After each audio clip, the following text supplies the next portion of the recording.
Good day and welcome back to The Shed. Today we go back to the 1996 Hugo Award-winning novel by Neal Stephenson, The Diamond Age, or A Young Lady's Illustrated Primer. So what I would like to do, as always, is provide a spoiler-free plot overview. I'll talk to what I liked and what I didn't like in this one. I'll put it to the memory test and we'll rank it against all these wonderful novels to have won a Hugo and or a Nebula award on our SCI-FI Shed ladder, where I've been working my way through all these wonderful novels. So the novel is set in the near future where nanotechnology has transformed our way of life. And we're introduced to Neal, this young girl who lives in the slums of these leased territories outside of the main city there in China where the novel is set. And she lives in the slums with her brother and her mother, her pretty abusive mother, who seems to have a very bad habit of picking very bad husbands or boyfriends to help rear her children. Anyway, she's living in the slums and not belonging to any of these files, these sort of big groups in which the world is structured. And so she's not affiliated with any of these files, and she's known as a thief, basically someone who's outside of these big villages of sorts that help dictate and govern the world. And we're introduced to this guy called Hackworth, and he's a brilliant nanotechnologist who'd just been hired by this guy called Finkel McGraw, who's a lord in this neo-Victorian file that is very powerful. So he's hired Hackworth because he wants Hackworth to create this device that will help his young daughter become a subversive thinker and have intellectual independence. So he hires Hackworth to do this.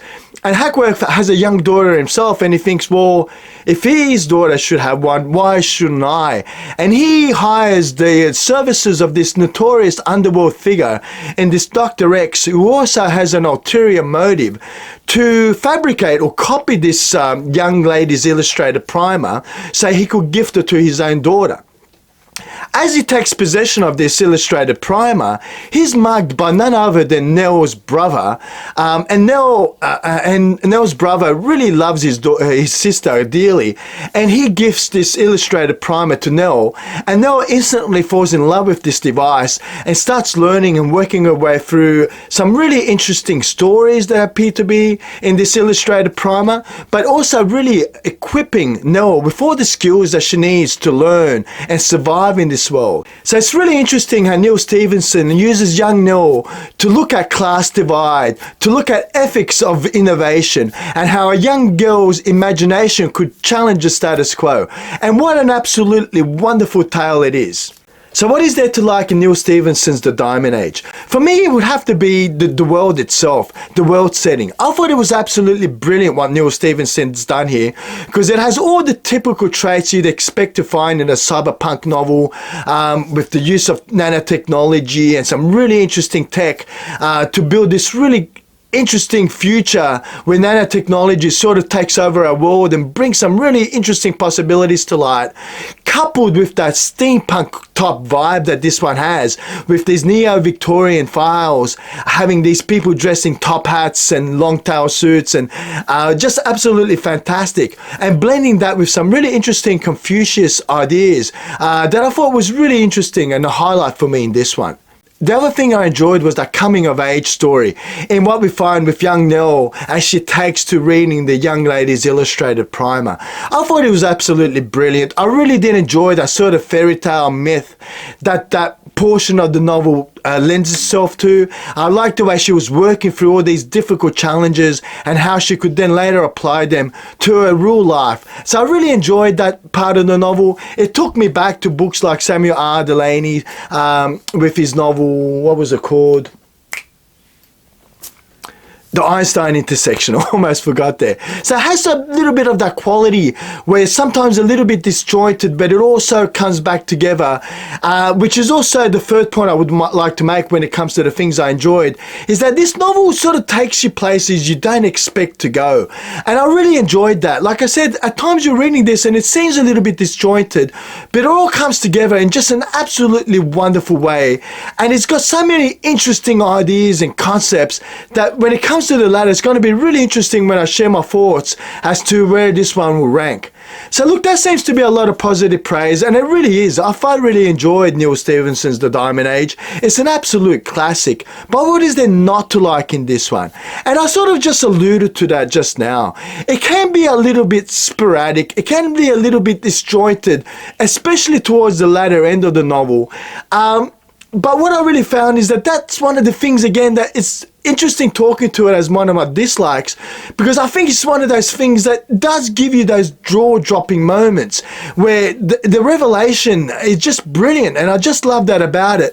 But I want to talk about it here because there are sections in the novel that you sort of think, where is this going? What is this? It almost feels like we're on some kind of hallucinatory drug trip. But I love the way Neal Stephenson does that. But I suspect that it will put some people off, and I want to put it out there as a caveat.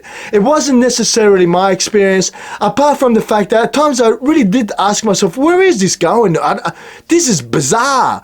But the way Neal Stephenson does it is just brilliant. So I'd say if you're feeling like that as you're reading through the novel, stick to it, because I think you'll find yourself well rewarded if you do. The other thing I would have to say is that pacing does feel different, is what I would say. I wouldn't say the pacing's off, but it's Neal Stephenson has this tendency to just have these abrupt endings that sort of almost shock you and not necessarily tie all the loose ends the way you'd expect it to be. Now, again, that's one of the absolute things I love about this novel, but I can see that it would turn some people off wanting to see a better ending to this. But again, I would put that as a caveat again. It was not necessarily my experience with this one, but I can see how some people would almost feel shocked that, wow, we've come to the end of this, especially if you're reading this on an electronic device like I did, because you can't get that tangible feel saying, I'll come into the end of the novel, and all of a sudden, bang, you're done, and you think, oh, wow, it's almost as shocking as some of the revelations in this novel. Look, I'll put it out there as a little bit of a caveat, but don't let that, turn you off from reading this wonderful classic novel, because I don't think it's that big of a deal, and I just wanted to sort of mention it for some of you who may have felt that way in the past. So what a wonderful novel it is, and one that I highly recommend. But who would I recommend it to? Look, obviously, the first one that comes to mind would be William Gibson's Neuromancer. If you've enjoyed this one, I'd say definitely have a go at Neal Stephenson if you haven't done so. Neal Stephenson is just a master when it comes to cyberpunk. I know he sort of moved away from that in his latest couple of novels, but I'd have to say that in the Diamond Age, Neal Stephenson, I think it was at his best.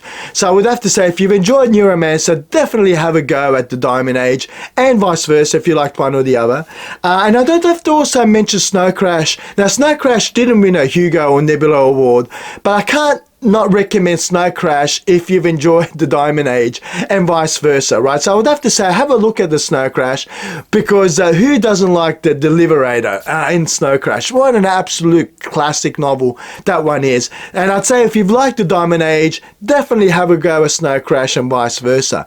The other one I want to talk to is The Wind-Up Girl. Now, I mentioned in my review that these files, these neo-Victorian files, have that sort of steampunk vibe. And it took me back to The Wind-Up Girl by Paolo Bacigalupi a couple of times.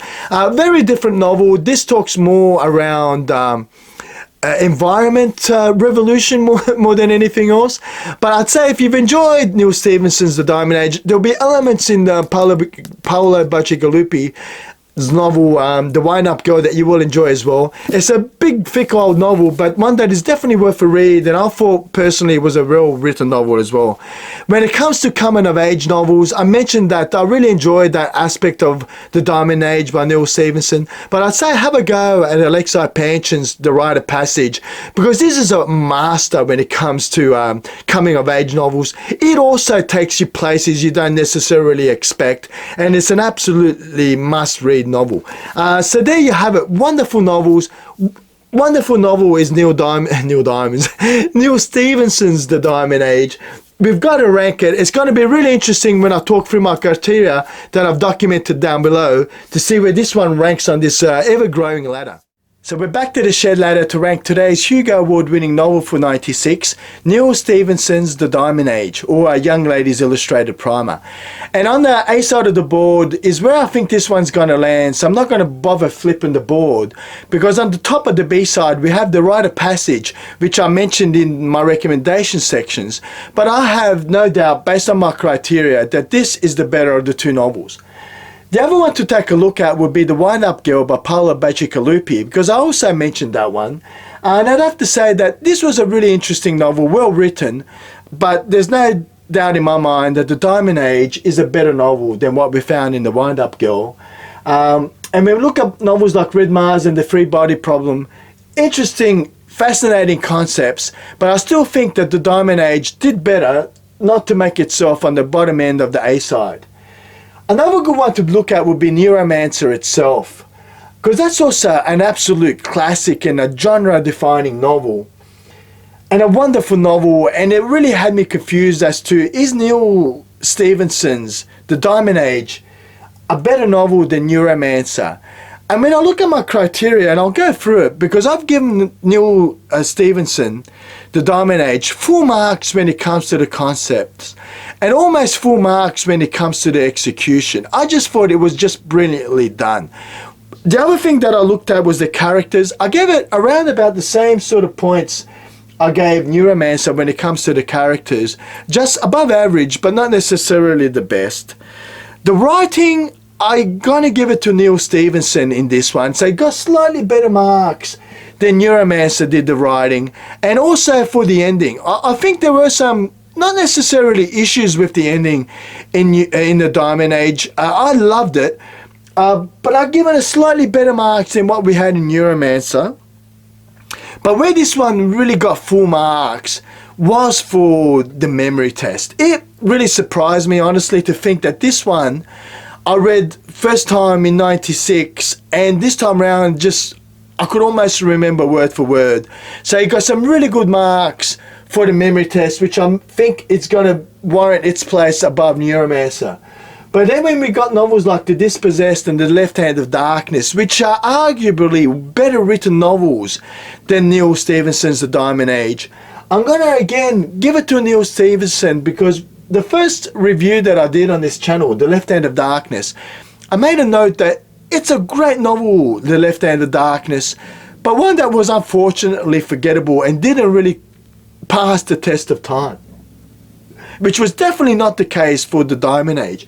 So surprisingly, it's going to top the novels like The Dispossessed and The Left Hand of Darkness, which sort of had me thinking, is this going to be a top 10 finisher? Is it really that good of a novel?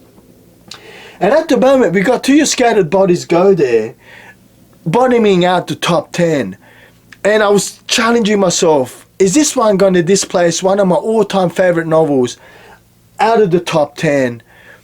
And I'm going to have to say, not today. I don't think The Diamond Age is going to challenge the top 10 of the book. And then it had me looking at novels like A Case of Conscience. And again, I thought, is this going to be better than A Case of Conscience? Because this one, like A Case of Conscience, I think the latter half of the novel was not as good as the first part. And it was definitely the case for A Case of Conscience. A little bit more so, and hence, I'm not going to hesitate. And I've made up my mind. And I'm going to have to say that The Diamond Age by Neal Stephenson is not going to push To Your Scattered Bodies Go out of the top 10, but it will surpass A Case of Conscience as one of the better novels. Maybe somewhat controversial. What are your thoughts? Would you agree with my placement here? It took me a long time to elaborate. It might not appear so on the camera because I had to do a couple of different shoots. I was having problems with my focus on the camera, which you may have noticed at the beginning of the review here. But that's where you have it. Have you read Neal Stephenson? What would you say are your favourite Neal Stephenson novels? Do you agree or disagree with my placement? What other recommendations could you make to our viewers here for similar type of novels which I may not have mentioned here? I probably could have mentioned Philip K. Dick as a similar top novel in The Man in a High Castle, but I'd love to hear your thoughts. I've been Peter, this has been A Shed, and I'll see you next time in The Shed, and up you Bulldogs!